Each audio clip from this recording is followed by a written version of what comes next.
E aí, cara, para corrigir isso, o que eu vejo, tá? O que precisa ser feito? Primeiramente, você tem que ter clareza das coisas que são obrigações da sua vida. É um mandatório. Não dá pra você tirar, cara. Mais uma vez, o tempo é o tempo da pinga, não é o tempo do leite. É igual dinheiro. Você não vai investir, né, o dinheiro que você tá comprando com alimentação pro filho e tal. Você vai investir o dinheiro que sobra. Então, você tem que deixar claro na sua agenda já pelo menos o mínimo. Pô, o que é obrigatório para fazer? Eu trabalho de segunda às 8 às 18? Eu tenho que me locomover para o trabalho às 7h30, às 8? Eu tenho que voltar do trabalho? Então, eu tenho que dormir? Então, o mínimo você tem que deixar lá organizado. O segundo passo é definir fora do mínimo agora. Pô, agora vamos começar a definir aquilo que eu deveria ter feito e não fiz. Vou organizar aqui a minha agenda para poder estudar. Encontrar, e agora não é colocar os horários, não é colocar o que eu vou estudar, eu só vou encontrar horário para me estudar. Se eu já chegar no final desse esboço aqui com, olha, segunda-feira, de 7 às 21 é horário de estudo. Chegar com isso tá bom. Ah, horário de estudo de quê? Ainda não sei, mas é horário de estudo. Então, para fazer isso, você precisa listar, e aí, preferencialmente, a agenda é algo que é bom fazer semanal, cara. Muita coisa muda de uma semana para outra. Então, às vezes surge imprevisto, surge demanda. Às vezes seu chefe fala, pô, você vai ter que... Tem gente que trabalha viajando, e é do dia pra noite. Você chega na sexta-feira, semana que vem tem viagem, tá? E aí você não sabe. Então, a agenda é bom fazer semanal. É bom... Você deixa o esboço pré-pronto ali, todo domingo à noite, assim, você chega e dá uma ajustada nela. Por exemplo, até o pessoal de saúde geralmente tem plantões e muda muito. Não dá para manter um cronograma de passar 7 horas da noite, todas 7 horas da noite eu vou estudar. Exato.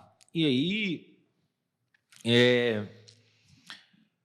listar as tarefas que você tem para fazer. Pô, então essa semana aqui agora, domingo à noite, eu tenho que fazer isso e estudar.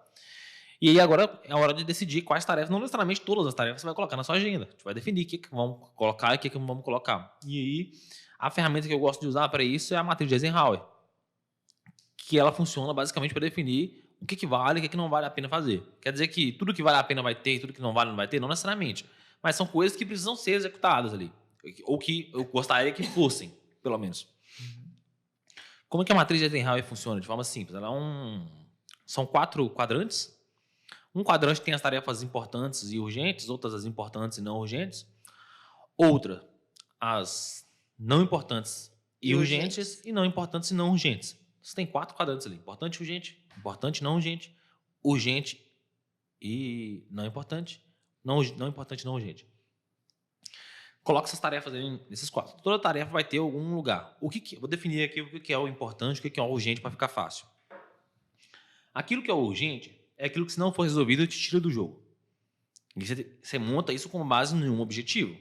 Por exemplo, eu estou montando a matriz de Eisenhower focada no meu objetivo de passar num concurso público. Eu não estou montando a matriz de Eisenhower focada no meu objetivo de perder peso. Não é isso. Uma matriz focada no objetivo de perder peso, ela pode ter as mesmas tarefas alocadas em quadrantes diferentes do que uma matriz focada em passar no concurso. Entendeu? Então, o meu objetivo, passar no concurso.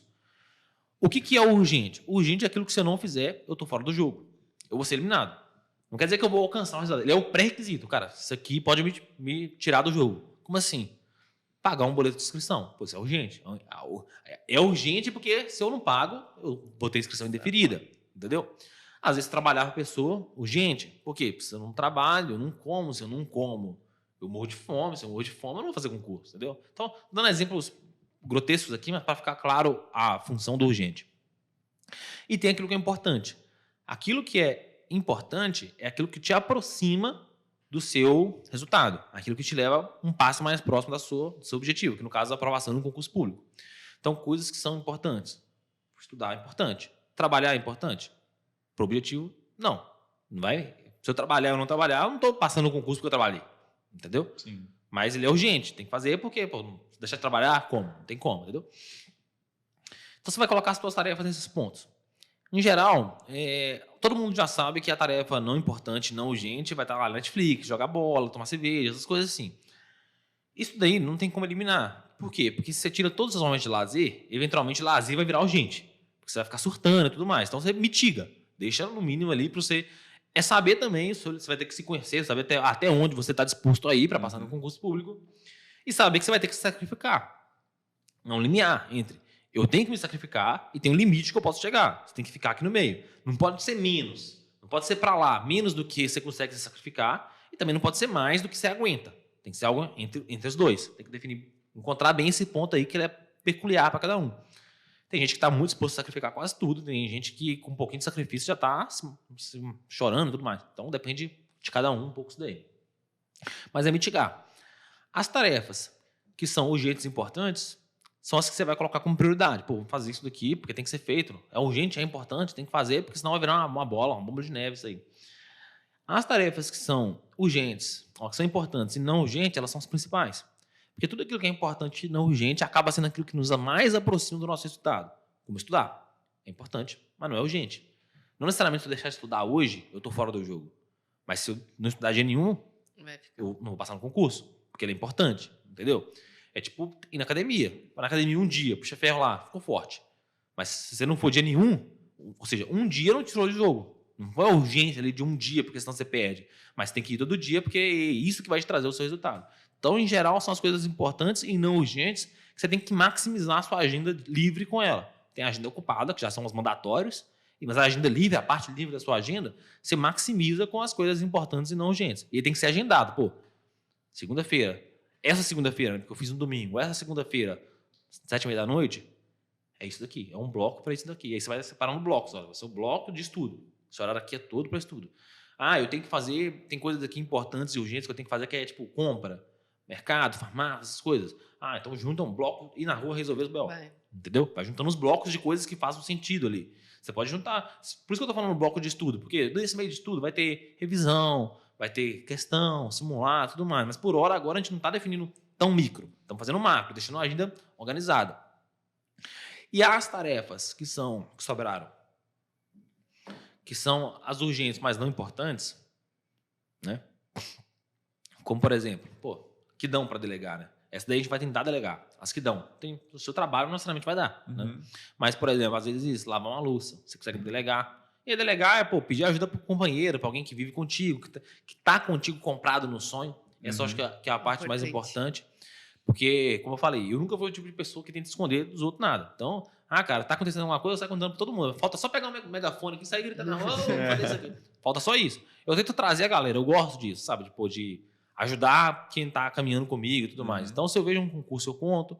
E eu conto com emoção, cara. Eu gosto, eu falo, vai ser legal, etc. Eu faço o mesmo com as pessoas que estão do meu lado. Então, minha noiva, ela fica sempre sabendo antes e tudo mais. A gente conta, vai ser legal, a gente vai viver isso, a gente vai alcançar isso.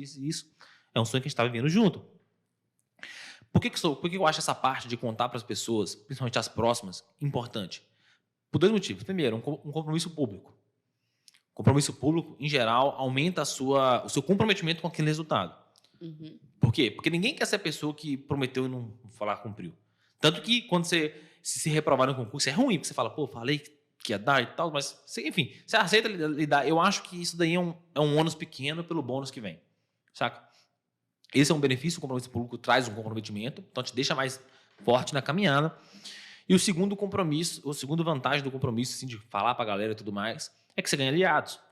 A galera que quer contigo, que tá vendo que você quer crescer com ela e tudo mais, quer te apoiar no seu crescimento. Eu não vejo muito isso pelo menos não nas pessoas que eu escolhi para ficar próximo, né? Eu não vejo nelas o desejo de me ver cada vez cada vez pior. Não vejo isso. Pelo contrário, eu vejo elas querendo cada vez melhor, porque elas sabem que se eu cresço, vai todo mundo crescer junto e tudo mais, e fica fácil delegar. Se eu preciso, lavar uma louça, etc., eu falo pra minha noiva, você consegue lavar pra mim aí, por favor? Porque eu vou ganhar uns minutinhos aqui de estudo e tudo mais. Então a gente vai se organizando nesse sentido. Aí as tarefas urgentes e não importantes, o que eu tentaria fazer ao máximo é isso, delegar para as pessoas que eu confio ali, que estão próximas e tudo mais.